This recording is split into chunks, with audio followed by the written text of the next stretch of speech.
أعوذ بالله من الشيطان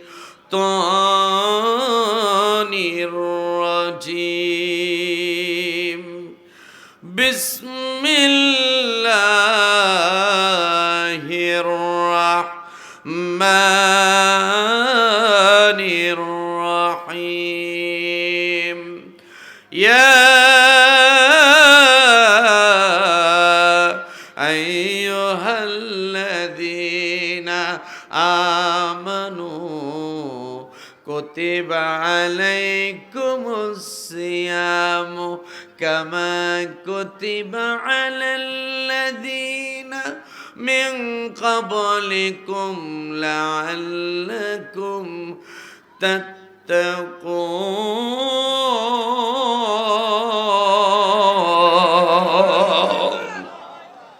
ইরশাদ হচ্ছে আল্লাহ তাআলা বলেন ইয়া আইয়ুহাল্লাযীনা আমানু হে বিশ্বাসীরা কুতিবা আলাইকুমুস সিয়াম আমি আল্লাহ তোমাদেরকে তোমাদের উপরে রমজানের রোজা ফরজ করলাম সুবহানাল্লাহ বলেন কামা কুতিবা আলাল্লাযীনা মিন ক্বাবলিকুম যেরকম ফরজ করেছিলাম তোমাদের পূর্ববর্তীগণদের উপর কেন কেন কেন আমাদের উপর কেন আল্লাহ ফরজ করে দিলেন উত্তরটাও আল্লাহ বলে দিলেন লাআল্লাকুম তাত্তাকুন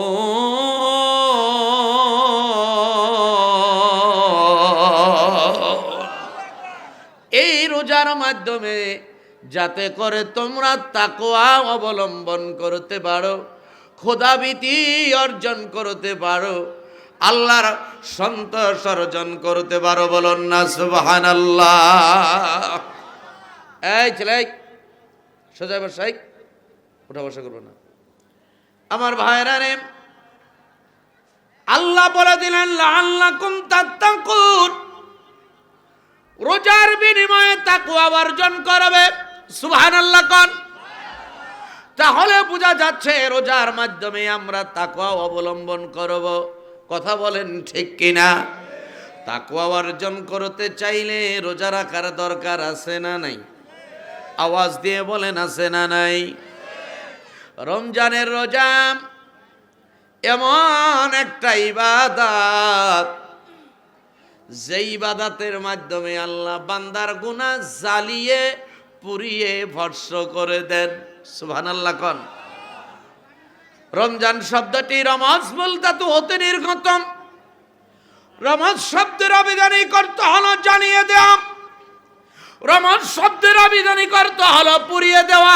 আল্লাহু আকবার রমজ শব্দের আবিধানিক অর্থ হলো ভস্ম করে দেয়া তাহলে রমজান মাসের অর্থ হলো জ্বালিয়ে দেয়া পুড়িয়ে দেয়া ভস্ম করে দেয়া কেন এই মাসের অর্থ এইটা কিতাবের কেন এই মাসের অর্থ এইটা এর কারণ হলো আল্লাহর কোন বান্দা আল্লাহর কোন বান্দি রমজান মাসের হকগুলিকে যদি আদায় করে রমজান মাসের হকগুলিকে যদি পালন করে আল্লাহ রাব্বুল আলামিন ওই বান্দা বান্দির গুনাহগুলারে জ্বালিয়ে পুড়িয়ে ভস্ম করিয়ে দেয়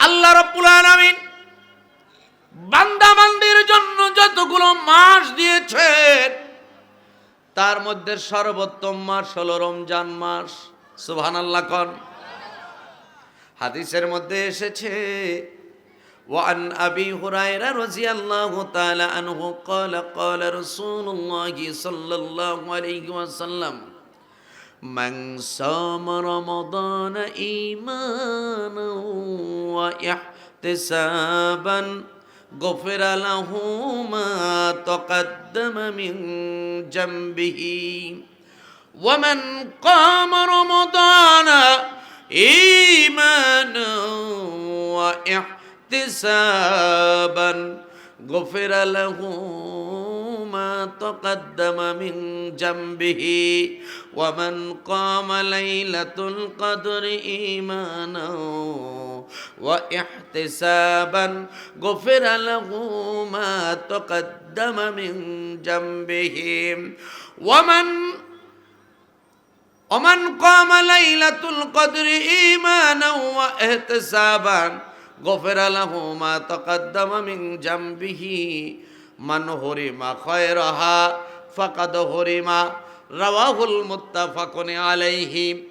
এই হাদিসটা অর্থ আমি একটু পরে বলবো, তার আগে রমজান মাসের হাদিসটা, রমজান মাসের সম্মান নিয়ে, মর্যাদা নিয়ে নবী আমার যে কথাটা বলেছেন, যে হাদিসটা বর্ণনা করেছেন, সেইটা আগে আপনাদেরকে শুনিয়ে নেই।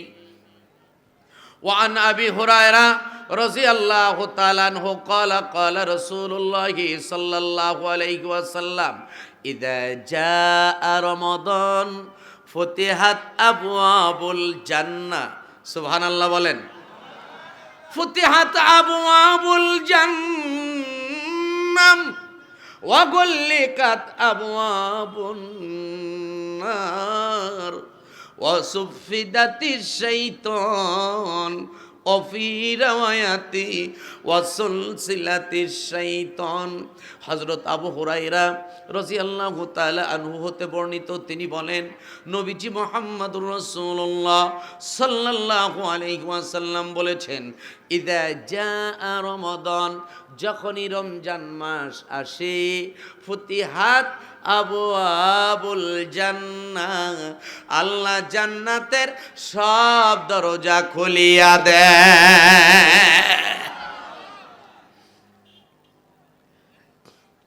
ছেলেকে বিবাহ করাইলে দেখা যায় বউ যখন উঠিয়ে নিয়ে আসে, বাসর ঘরটা সুন্দর করে সাজায়, ঠিক কিনা? মনের মতো করে বাসর ঘরকে সাজায়, কিন্তু ঘরের দরজা বন্ধ করে রাখে। কেন রাখে জানেন? যে হয়তোবা একটা মুরগির বাচ্চা গিয়ে বিছনা নষ্ট করতে পারে, একটা বিড়াল গিয়ে নষ্ট করতে পারে, অথবা ছোট্ট সোনামণিরা গিয়ে, ওরা তো বুঝে না, ওটা নষ্ট করতে পারে, ঠিক কিনা? সুন্দর করে সাজিয়ে ঘরের বাহিরে তালা মেরে রাখে অথবা শিকল লাগিয়ে রাখে। যখন বর আসে, কনে আসে, তখন তাদের জন্য ঘরের দরজা খুলে দেয়া হয়। কথা কন ঠিক কিনা? আমার ভাইরা রে, ও আমার মা বোনেরা, আল্লাহ তাআলার হুকুমে 11টি মাস আল্লাহর হুকুমে হুর গিলমানেরা, ফেরেশতারা জান্নাতকে মনের মতো সাজায়, কিন্তু দরজা খোলে না, তালা মারা থাকে।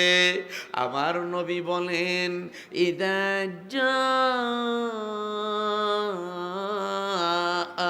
রমাদান ফুতিহাত আবওয়াবুল জান্নাহ, যখনই রমজানের চাঁদ উঠে যায়, সাথে সাথে আল্লাহ জান্নাতের দরজা খুলিয়া দেয়।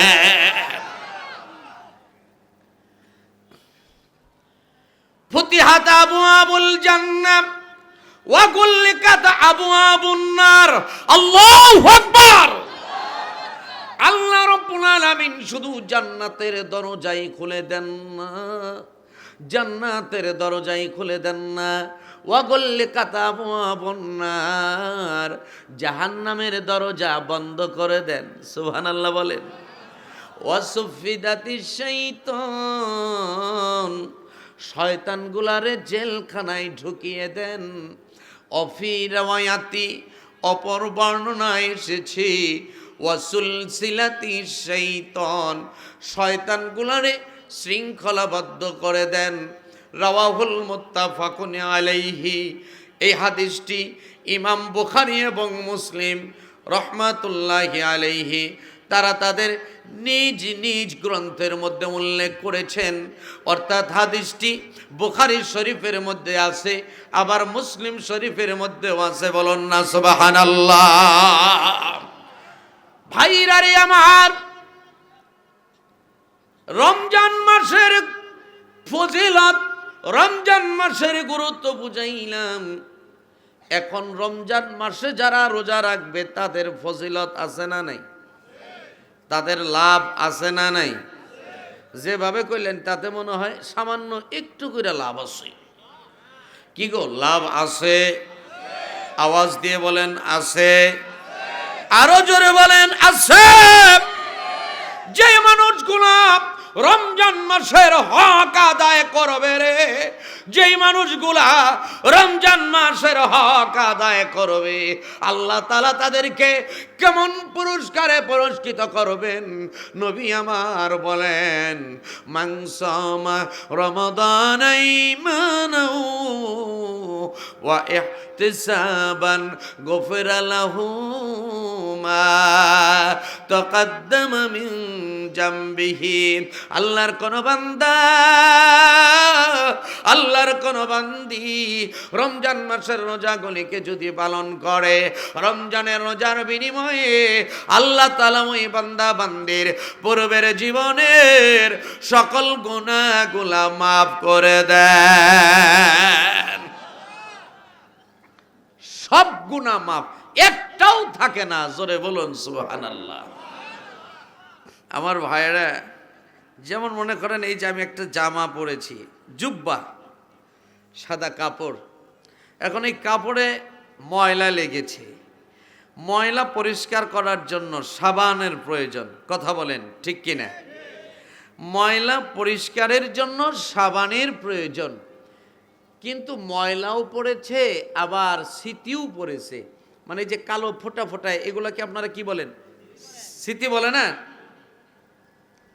তো সাবান দিয়া, সাবানে আপনার ময়লা পরিষ্কার হলো, কিন্তু স্মৃতি যায় না। কথা কন। স্মৃতি পরিষ্কার করার জন্য অন্য মেডিসিন লাগে, হয়তোবা ব্লিচিং পাউডার লাগে, অথবা আরো অন্য কোনো কিছু লাগে। কথা কন ঠিক কিনা? ভাইরা রে আমার,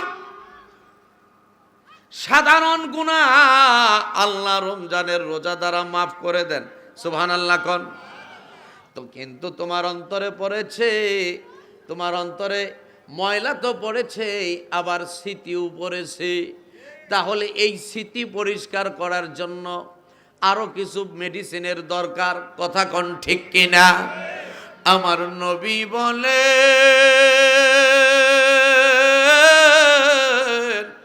আমার নবী বলেন, ওয়ামান কামা রমাদান ঈমানাও ওয়া ইহতিসাবান গুফিরা লাহু মা তাকাদ্দামা মিন জামবিহি। কারো গুনাহ যদি রমজানের রোজা দ্বারা মাফ করা সম্ভব না হয়, আল্লাহর ওই বান্দা, আল্লাহর ওই বান্দি রমজান মাসে যে তারাবির নামাজ আদায় করে, রাত্রি জাগরণ করে, রাত্রি জাগরণকে ওসিলা করে, তারাবির নামাজকে ওসিলা করে, আল্লাহ তাআলা তার পূর্বের জীবনের সকল গুনাহগুলা মাফ করে দেয়। ভাই, স্মৃতিও পরিষ্কার হয়েছে। আল্লাহ চাচ্ছেন বান্দার কলবটারে একবারে চকচকা নতুন বানাইয়া দিতে। বলুন না সুবহানাল্লাহ। কাপড় ময়লা হয়েছে, ময়লা পরিষ্কার হয়েছে, স্মৃতিও পরিষ্কার হয়েছে। এখন একদম নতুন বানাইতে গেলে, হ্যাঁ, তখন দেখা যায় যে এটা শুকাইয়া দিতে হবে, তারপরে আবার ইস্ত্রি করতে হবে। ঠিক কি না? আল্লাহর নবী বলে,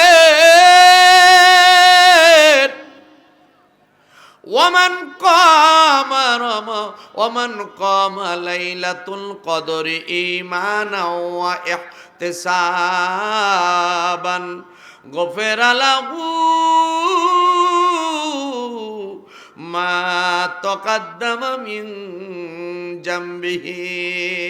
আল্লাহর কোন বান্দা, আল্লাহর কোন বান্দি রমজান মাসে রমজানের রোজা রাখে, তারাবির নামাজ পড়ে, এরপর লাইলাতুল কদরের রাত্রিতে ইবাদত বন্দেগী করে, লাইলাতুল কদরের রাত্রিতে ইবাদত বন্দেগী করে, নিজের জীবনের গুনাহের কথা স্মরণ করে, অনুতপ্ত হয়ে অনুশোচনা করে, লজ্জিত হয়ে আল্লাহর কুদরতি পায়ে পড়ে দুইটা চোখের পানি ফেলে দিয়ে আল্লাহর কাছে যে ক্ষমা চায়, আমার আল্লাহ এই লাইলাতুল কদরকে ওসিলা করে বান্দা বান্দির জীবনের যৌবনের সকল গুনাহগুলারে মাফ করে দেয়।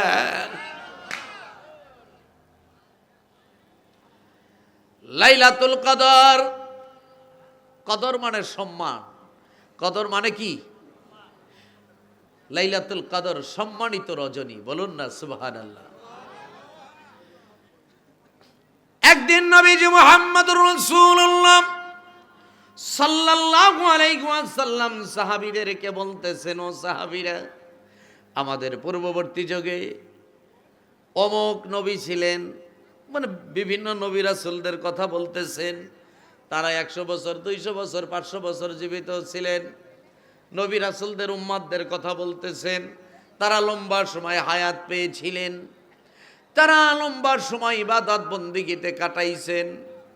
এই কথাগুলো শুনে সাহাবীরা বলেন, হুজুর গো, আমাদের হায়াত তো বেশি দিন না, কেউ বাঁচে 60 বছর, কেউ বাঁচে 70, কেউ হয়তো বা 100। কথা কন ঠিক কিনা? ওগো নবীজি, পূর্ববর্তী যারা ছিলেন তাদের তুলনায় আমরা তো হায়াত অনেক কম পেয়েছি, ইবাদত তুলনামূলক অনেক কম, তাহলে কি আমরা এই সওয়াব থেকে বঞ্চিত হব নাকি? নবীজি আমার কথাটা শুনে গভীরভাবে চিন্তা করতে লাগলেন, আসলেই তো কথা ঠিক, আমার উম্মতদের হায়াত তো কম, তাহলে কি আমার উম্মতেরা এই কম সময়ে এত সওয়াব কিভাবে পাবে? আমার উম্মতদের কি হবে? নবী আমার যখন চিন্তাগ্রস্ত হয়ে পড়েছেন, নবীজিকে আল্লাহ তাআলা সুসংবাদ জানিয়ে সূরা কদর নাজিল করে দিলেন। আল্লাহ বলেন, ইন্না আনজালনাহু ফি লাইলাতিল কদর ওয়া মা আদরাকা মা লাইলাতুল কদর লাইলাতুল কদরি খায়রুম মিন আলফি শাহর। আল্লাহ বলেন, ও নবী, চিন্তা করবেন না গো নবী, হতাশাগ্রস্ত হবেন না, নিশ্চয়ই আমি আল্লাহ আপনাকে এবং আপনার উম্মতদেরকে লাইলাতুল কদর দান করেছি, অর্থাৎ কদরের রাত, সম্মানিত রাত দান করেছি। সুবহানাল্লাহ বলেন। আল্লাহ এই দানের কথা বলে আবার আল্লাহ নিজেই প্রশ্ন করতেছেন, ওয়ামা আদরাকা মা লাইলাতুল কদর। ওগো নবীজি, আপনি কি জানেন এই সম্মানিত রাতের কেমন সম্মান, কতটুকু সম্মান, কতটুকু মর্যাদা? আল্লাহ নিজে প্রশ্ন করে এবার নিজেই উত্তর দিতেছেন, লাইলাতুল কদরি খায়রুম মিন আলফি শাহর। ও নবী গো, লাইলাতুল কদর হাজার হাজার মাসের চেয়ে উত্তম। জোরে বলুন সুবহানাল্লাহ। এখানে হাজার দ্বারা 1000 বোঝানো হয়নি।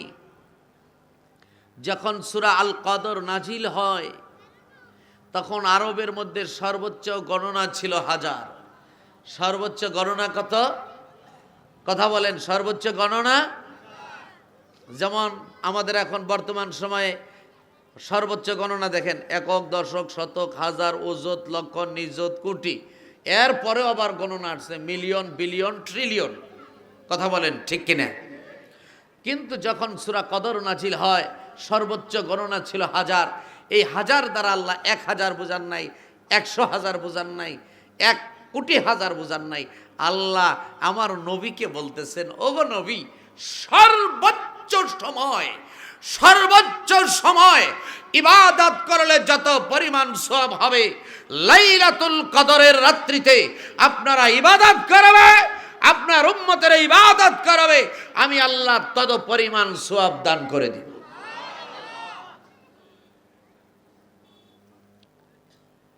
আমার ভাইরা রে, লাইলাতুল কদরের উসিলায় আল্লাহ বান্দার গুনাহ মাফ করে দেন।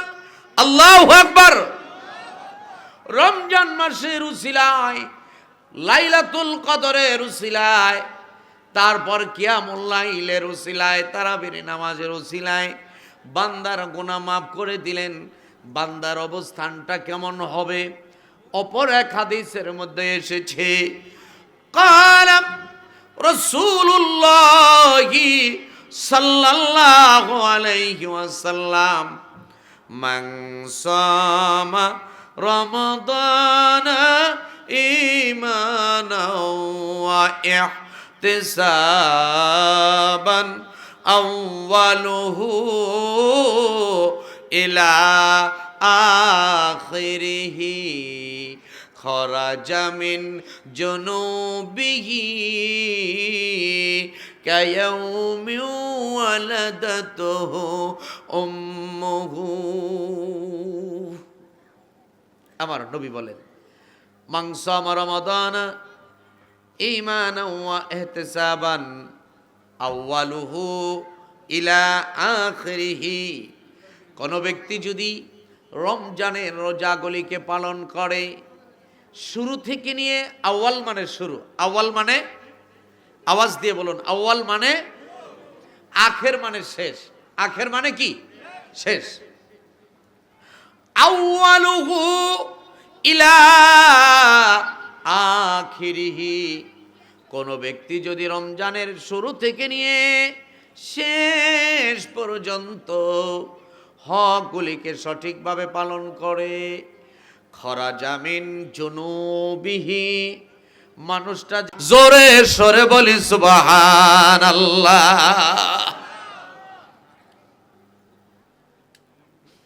আমরা গুনাহমুক্ত হতে চাই কি চাই না? পিছনে যারা আছে তারা তো কয় না। আমরা গুনাহমুক্ত হতে চাই কি চাই না? আওয়াজ দিয়ে বলুন, চাই কি চাই না? গুনাহমুক্ত হতে যদি চাই, আল্লাহর সন্তোষ যদি অর্জন করতে চাই, তাহলে রমজানের রোজা রাখার দরকার আছে না নাই? জোরে বলুন, আছে না নাই? আমাদের মধ্যে এক শ্রেণীর মানুষ যারা পরিচয় দেয় মুসলমান, অথচ রমজান মাসে প্রকাশ্য দিবালোকে বিড়ি খায়। আছে না? আপনাদের এই মধুপুর এলাকায় নাই? কথা কোন? আছে, আছে। যারা পরিচয় দেয় মুসলমান, যারা পরিচয় দেয় ইমানদার, অথচ তারা রমজান মাসে প্রকাশ্য দিবালোকে বিড়ি খায়, পান চিবায়, রোজাদারদের সামনে খাবার খায়। অথচ হিন্দুরা, বৌদ্ধরা, খ্রিস্টানেরা তারাও রোজাদারদের সামনে খাবার খায় না। কথা বলেন। হিন্দুরা খাবার খায় না, বৌদ্ধরা খাবার খায় না, খ্রিস্টানেরা খাবার খায় না, অথচ মুসলমানের সন্তানেরা প্রকাশ্য দিবালোকে রোজাদারদের সামনে রমজান মাসে খাবার খায়। বুঝতে হবে, যারা প্রকাশ্য দিবালোকে রোজাদারদের সামনে খাবার খায়, আবার মুসলমানও পরিচয় দেয়, ওদের গরু গাছায় দোষ আছে। কথা কোন ঠিক কিনা? ওরে যেই সন্তান জন্ম দিতে বিসমিল্লাতে ভুল, যেই সন্তান জন্ম দিতে বিসমিল্লাতে ভুল, ওই সন্তান নবীর শরাব করবে না কবুল। কথা কোন? ওই সন্তান নবীর শরাব করবে না কবল। যারো যে জাতের দ্বারা করে সেই কাম, কখনো নিমের গাছে নাকি ধরে আম, কখনো নিমের গাছে নাকি ধরে আম। ঘিত দিয়া ভাজো যদি নিম গাছের পাতা, ঘিত দিয়া ভাজো যদি নিম গাছের পাতা, তবু তো যাবে না তার জাতিগত তিতা। কথা বলেন, তবু তো যাবে না তার জাতিগত তিতা। শতমন মধু যদি ঢালানি মূলে, তবু নাহি নিমিষ্ট হবে কোনো কালে। বাপ গুণে বেটা হয়, মাও গুণে জি, ঠিক কিনা? বাপ গুণে বেটা হয়, মাও গুণে জি, গাই গুণে বাছুর হয়, দুধ গুণে ঘি। ছোটকালে আমরা ওই যে মুরব্বীরা তো টাস খেলতো আগে, কিন্তু টাস খেলার একটা প্রচলন ছিল। বৃষ্টির দিন আসলে দেখা যাইতো যে একবারে আড্ডা জমাইছে। তো পিছনে পয়সা থাকতাম, দেখতাম মুরব্বীরাই যে একজন এইরকম করে বাড়ি মারে, টাসের মধ্যে বাড়ি মারে কয় ডাবল। এই বাড়ি দেওয়ার পরে আরেকজনে আরেকটু জোরে বাড়ি মারে, বাড়ি মারে কয় রেডাবল। কথা কন। শেষমেশ আরেকজনে আরো জোরে বাড়ি দিয়া কয় তুরুক। ঠিক কিনা? তো মা হইছে ডাবল, বাপ হইছে রিডাবল। তাহলে বাপ মার মাধ্যমে যে সন্তান হবো তুরুক। কথা কন। বাবা হইছে, মায়ে হইছে টেলিভিশন খোর, বাবা হইছে গাঞ্জা খোর, আর ওই মা বাবার মাধ্যমে যে সন্তান হবো, ওই সন্তান হবো বাবা খোর। কথা কন। ওই বাবা ঘরেরা তো প্রকাশ্য দিবালোকে, প্রকাশ্য দিবালোকে রমজান মাসে খাবার খাবই, কি জন্য? ওর গোর গাছাই দোষ। এই ওয়াজ শোনার পরে যদি রমজান মাসের প্রকাশ্য দিবালোকে খাবার খাও, বুঝমু তোমার গোর গাছায় দোষ না, আরো গোর গাছায় দোষ। কথা কন। সামনে রমজান মাস না, রোজার ওয়াজ করুন লাগবো না? ভাইরারে আমার, রমজান মাসে রোজা রাখে না। যদি বলি রোজা কেন রাখো না, কয় আমার গ্যাস্ট্রিক। কথা কন। আমার গ্যাস্ট্রিক। রোজা থাকা হয় না রে, রোজা থাকলে গ্যাস্ট্রিক বাড়ে, রোজা থাকলে আমার বিভিন্ন রোগ বাড়ে। আমি ডায়াবেটিক্সের রোগী। ডায়াবেটিক্সের কথা যখন কয় তখন স্টাইল করে কয়, মানে এইটা হইলো ধনী মাইসের রোগ। কথা বুঝেন নাই? আমি ডায়াবেটিক্সের রোগী, আমি রোজা থাকা হয় না। আমার ভাইরা রে, গ্যাস্ট্রিক বলো, আলসার বলো, পেপটিক বলো, ডায়াবেটিক্স বলো, আরো যত রোগ বলো গো, এই রোগগুলার মহা ঔষধ হলো রমজানের রোজা পালন করা। জোরে বলুন সুবহানাল্লাহ। গ্যাস্ট্রিক, আলসার, পেপটিকের মহা ঔষধ রমজানের রোজা। আল্লাহু আকবার বলেন। গ্যাস্ট্রিক, আলসার, পেপটিক এইগুলা, এই সকল রোগগুলো হওয়ার কারণ হচ্ছে দুইটি, প্রধান কারণ দুইটি। একটা হচ্ছে অনিয়মিত খাবার খাওয়া। কথা কন। সকালের খাবার রাত্রে খায়, রাতের খাবার হেঁচাইতে খায়, এরকম কিছু লোক আছে না? এদের দেখবেন গ্যাস্ট্রিকটা বাড়ে। দুই নম্বর কারণ হচ্ছে অপরিমিত খাবার খাওয়া, মানে খাবার সামনে পাইলেও এর সামগ্রী ফলায়, মানে যে পর্যন্ত টানে ইঞ্জিনে। এইরকম খাদক আছে না নেই? কথা কন আছে না নাই? খাইতে খাইতে বমি কইরা দেয়। কথা কন। আমার ভাইয়েরা রে, রমজান মাস এমন একটা মাস, যেই মাসটা মানুষকে নিয়ম শিক্ষা দেয়। যেই মাসে আমরা কি করি, সন্ধ্যার সময় খাবার খাই, আবার শেষ রাতে খাবার খাই। কথা কন ঠিক কিনা? নির্দিষ্ট সময় ইফতারের যখন সময় হয় তখন ইফতার করি, আবার শেষ রাতে খানা খাই। এই যে এক মাস নিয়মিত খাবার খাইলাম, এবং ইসলামী নিয়ম অনুযায়ী যদি পরিমিত খাবারটা খাই, তাহলে দেখা যাবে এই রমজানের রোজার মাধ্যমে আল্লাহ আমাদেরকে গ্যাস্ট্রিক, আলসার, পেপটিকের মতো রোগ থেকে মুক্তি দিয়ে দিবে।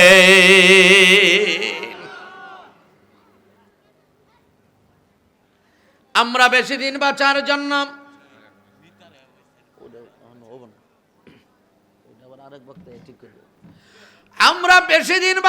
জন্য দীর্ঘ হায়াত পাওয়ার জন্য কত কিছুই না করি। কথা বলেন ঠিক কিনা? কিন্তু তুমি কি জানো রে, তুমি কি জানো,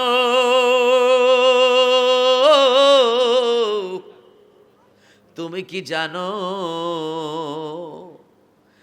দীর্ঘ হায়াত পাওয়ার জন্য সর্বশ্রেষ্ঠ মহা ঔষধ হলো রমজানের রোজা রাখা।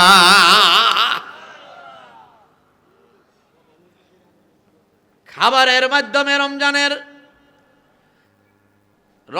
রোজা রাখার মাধ্যমে বান্দার হায়াত বাড়ে। সুবহানাল্লাহ বলেন। এটা শুধু রমজানের রোজা নয়, রোজার মাধ্যমে বান্দার হায়াত বাড়ে। বলুন না সুবহানাল্লাহ।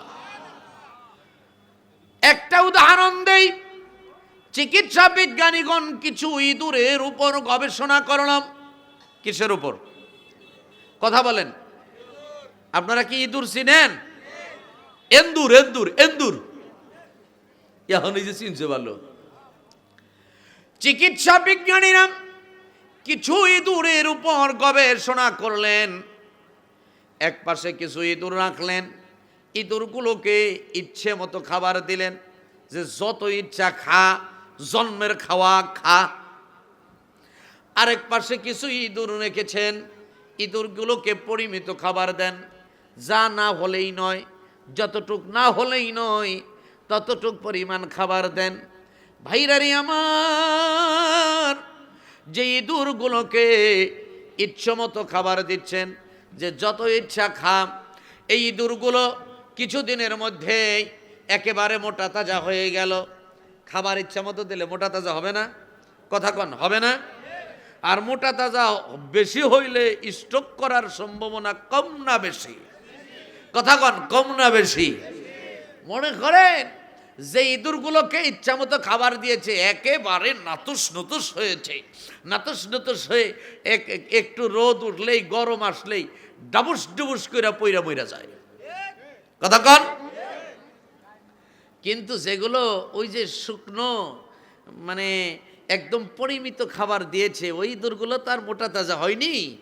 এই ইঁদুর ওই রকম স্ট্রোক করে না, মরে না। তো চিকিৎসা বিজ্ঞানীগণ এখান থেকে গবেষণা করে বের করেছেন যে কোনো মানুষ যদি বেশি দিন বাঁচতে চায়, বেশি দিন আয়ু চায়, সুন্দর জীবন চায়, তাহলে ওই মানুষকে রমজানের রোজা রাখতে হবে। জোরে বলুন সুবহানাল্লাহ। রমজানের রোজার পাশাপাশি তাকে সারা বছর নফল রোজা, যেমন আপনি সোমবার, বৃহস্পতিবার রোজা রাখেন, প্রতি সপ্তাহে রোজা রাখেন, অথবা আপনি মাসে 2-3 দিন রোজা রাখেন, প্রতি মাসেই 2-3 দিন করে রোজা রাখেন, আল্লাহ আপনার হায়াতকে বাড়িয়ে দিবেন। বলুন না সুবহানাল্লাহ। পর্দার আড়াল থেকে আমার মা বোনেরা, তোমরা যারা আওয়াজ শুনতেছ, আজকে আমি তোমাদেরকে 3টা ক্রিমের নাম বলে যাব। যেই ক্রিম ব্যবহার করলে তোমাদের চেহারার সৌন্দর্য আল্লাহ বাড়াইয়া দিবেন।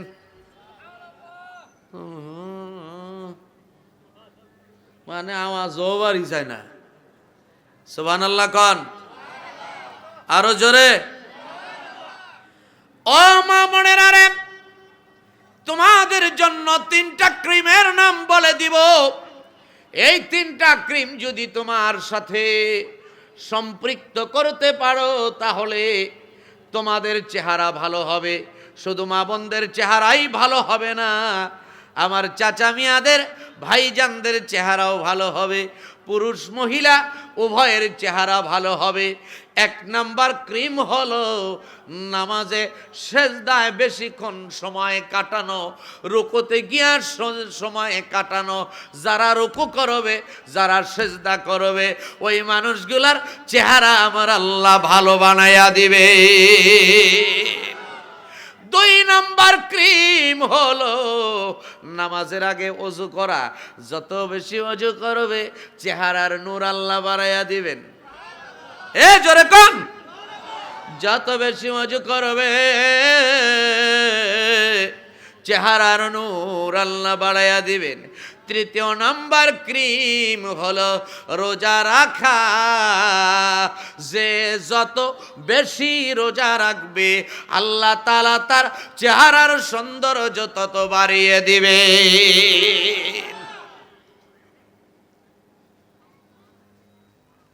ভাইরা রে আমার, কত মানুষ মনে করেন 2 ধনী লোক যদি একখানে একটু কোলাকুলি করবার নিয়ে চায়, খালি পেটে খালি ঘষাঘষি বাজে, বুকের মাঝখানে দেড় হাত ফাঁকা থাকে। কথা কন। আজকে এমন একটা ঔষধ তোমাদেরকে দেয়া যাব,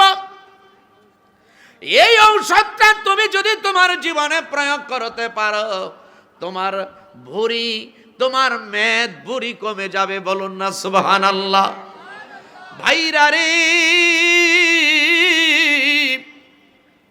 চিকিৎসা বিজ্ঞানীগণ গবেষণা করে বের করেছেন, কোন রোজাদার ব্যক্তি যদি ইসলামিক নিয়ম অনুযায়ী রোজা রাখে, মানে পরিমিত খাবার খায়, আবার নিয়ম মতো খাবার খায়, নিয়ম মতো খাবার খেয়ে পরিমিত খাবার খেয়ে যদি রোজা রাখে গো, 1 সপ্তাহে তার 2 থেকে 1 কেজি ওজন কমে যায়। সুবহানাল্লাহ বলেন। যদি একদম হিসাব করে রোজা রাখে 2 কেজি ওজন কমবে। সুবহানাল্লাহ কোন। কিন্তু বেহিসাবেও যদি রাখে, তারপরে ইসলামী নিয়ম অনুযায়ী যদি চলে, তাহলে কমপক্ষে 1 কেজি ওজন কমবে। বলুন না সুবহানাল্লাহ। তাহলে 1 মাসে 4টা সপ্তাহ, 4 সপ্তাহে বান্দা বান্দির 4 থেকে 8 কেজি ওজন কমে যায়। কথা কোন ঠিক কিনা? সুতরাং মেদ বুড়ি পানা, মেদ বুড়ি কমানোর, ওজন কমানোর মহা ঔষধ হলো রোজা রাখা। কথা কোন। ওজন কমানোর মহা ঔষধ হলো রোজা রাখা। মা বোনেরা গো, ভাইজানেরা গো, তুমি যদি তোমার শরীরের স্কিনকে সুন্দর বানাতে চাও, রোগমুক্ত বানাতে চাও, রমজানের রোজা রাখো এবং সারা বছর 2-1টা 2-4টা করে প্রতি মাসে এই নফল রোজা রাখো। নফল রোজা, রমজানের রোজার বিনিময়ে আল্লাহ তাআলা তোমার স্কিনের চামড়ার সৌন্দর্য বাড়াইয়া দিবেন। বলুন না সুবহানাল্লাহ। তাহলে রমজানের রোজা রাখার দরকার আছে না নাই? রোজার মধ্যে কল্যাণ আছে না নাই? আমরা রোজা রাখতে চাই কি চাই না? জোরে বলুন, চাই কি চাই না? কারা কারা রোজা রাখতে চাই না হাত জাগান। যারা চান না, যাক সবাই রাখবে ইনশাআল্লাহ।